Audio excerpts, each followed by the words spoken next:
Hi, this is Isaac Elliott, counsel for Giovanna, and I want to respond to some of the points you made in your oral argument. I want to start off by saying that, as Chefmaster Inc. salesperson, Leona has familiarity with the product and was chosen by Chefmaster Inc. to answer questions about their product. She conducted demonstrations for Giovanna, provided her with cooking supplies, and presented the written contract for Giovanna to sign, essentially acting as the sole contact point between Giovanna and Chefmaster Inc. Leona's statements about the stove's capabilities were statements of facts and promises about how it would perform, and were specific enough to be considered more than mere sales puffing.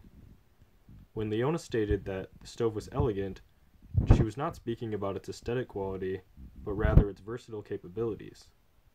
She stated that it was powerful enough to cook thick steaks, but also elegant enough to simmer the most delicate of sauces.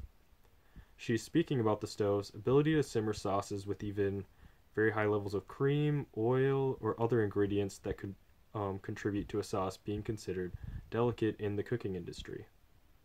This is a specific statement about the stove's capabilities, not qualified by any language that would temper the idea that some sauces could not be handled, and it was presented as a fact, not an opinion.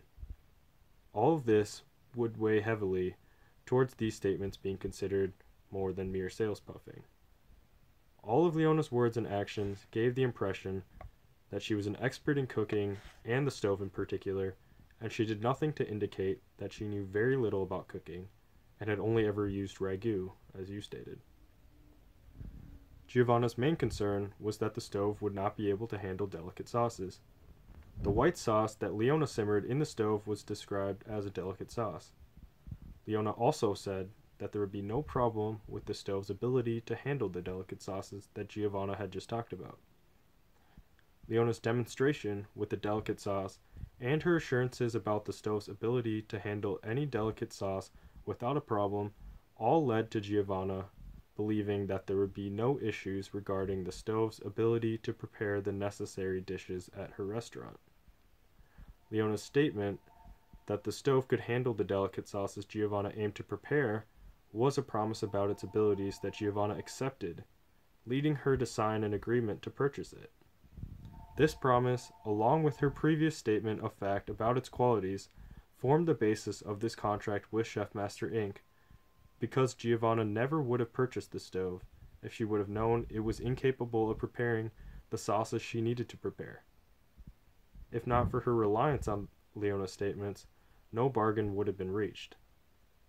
Although she was given an opportunity to use the stove, she sought to test its ability to prepare a fillet, trusting the statements of fact and promises already made by Leona about the stove's ability to prepare delicate sauces, and relying on this already made guarantee.